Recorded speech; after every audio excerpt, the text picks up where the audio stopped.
વાઘોડિયાના કાગડીપુરા ગામે મગરનો ભોગ બનેલ યુવાનના પરિવારને વન વિભાગ દ્વારા 10 લાખની સહાય આપવામાં આવી। વાઘોડિયાના કાગડીપુરા ગામે દેવ નદીમાં મગરનો ભોગ બનનાર યુવાનના પરિવારને વન અને પર્યાવરણ વિભાગ દ્વારા 10 લાખની વળતર સહાય ધારાસભ્ય ધર્મેન્દ્રસિંહ વાઘેલાના હસ્તે અર્પણ કરવામાં આવી હતી। વાઘોડિયા તાલુકાના વ્યારાના કાગડીપુરા ગામે 7 મેના રોજ મિથુન મહેશભાઈ વસાવા નામના 22 વર્ષીય યુવકને અસહ્ય ગરમી લાગતા દેવ નદીમાં પાણી ભરવા ઉતરતા મગરે જીવલેણ હુમલો કરી મોત નિપજાવ્યું હતું। જે બાદ બીજા દિવસે યુવાનની લાશ પાણીમાંથી તરતી મળી આવતા સ્થાનિકોએ કિનારે લાવી હતી। આ ઘટના બાદ ધારાસભ્ય વાઘેલાએ ઉત્તરક્રિયા માટે 10,000ની સહાય પહેલા ચૂકવી હતી। વ્યારાના સરપંચ ભૂપેન્દ્રભાઈ પટેલે ધારાસભ્ય ધર્મેન્દ્રસિંહ વાઘેલાને રજૂઆત કરતા મગરના હુમલામાં મોતને ભેટનાર યુવકના પિતા મહેશભાઈ વસાવાની સરકારમાં સહાય જલ્દીથી ચૂકવવા રજૂઆતના પગલે માત્ર 7 દિવસમાં વડોદરા વન વિભાગ દ્વારા રૂપિયા 10 લાખની વળતર સહાય બાપુના હસ્તે વન વિભાગના આરએફઓ બાપુના હસ્તે ગામના સરપંચ ભૂપતભાઈ પટેલ વાઘોડિયા વન વિભાગના આરએફઓ ભાભરને સાથે રાખી મૃતકના પરિવારને આર્થિક સહાય ચૂકવી પરિવારના દુઃખમાં સહભાગી બની સાંત્વના પાઠવી હતી। રિપોર્ટર પંકજ વસાવા, વાઘોડિયા।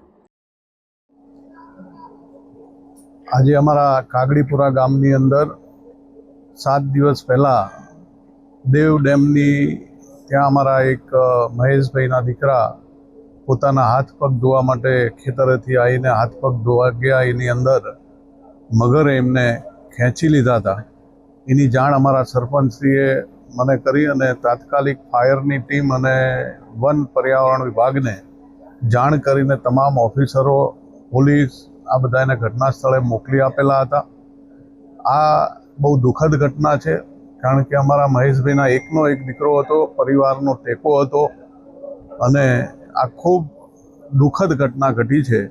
પરંતુ અમારી મૃદુ અને મક્કમ મુખ્યમંત્રી ભૂપેન્દ્ર પટેલ સાહેબની સરકારે આ ઘટના એવી ઘટના છે કે દુઃખમાં ક્યારેય કોઈ એમને આપણે વર્ણવી ના શકવી, કારણ કે તો બાપને જ ખબર હોય કે પોતાનો દીકરો જતો રહ્યો છે એટલે એને કેટલી મોટી આભીની ઉપર તૂટી પડ્યું છે। ત્યારે અમારા મુખ્યમંત્રી મૃદુ અને મક્કમ ભૂપેન્દ્ર પટેલ સાહેબે આ પરિવારને 8 દિવસની અંદર હજી એમના આંસુ પણ નથી સુકાણા અને 10 લાખ રૂપિયા જેટલી મોટી રકમની મદદ કરી છે।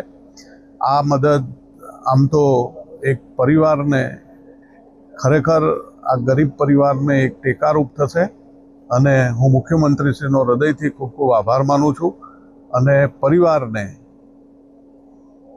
માતાજીને પ્રાર્થના કરું છું કે આ પરિવારની ઉપર આવી પડેલું દુઃખ એમને સહન કરવાની શક્તિ આપે અને દીકરાને હું ખૂબ આંસુભરી વેદનાથી શ્રદ્ધાંજલિ પાઠવું છું। ભગવાનને પ્રાર્થના કરું છું કે એને આપના ચરણોમાં એને સ્થાન મળે અને એના આત્માને શાંતિ મળે, એવી આજના દિવસે પ્રભુને પ્રાર્થના કરું છું।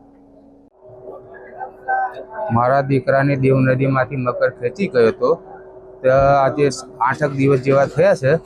તો પછી અમારા ત્યાંના ધારાસભ્યને સરપંચ એમને મદદ કરીને અને 10 લાખ રૂપિયાનો ચેક મને આપેલો છે, એટલે એમને મારો આભાર।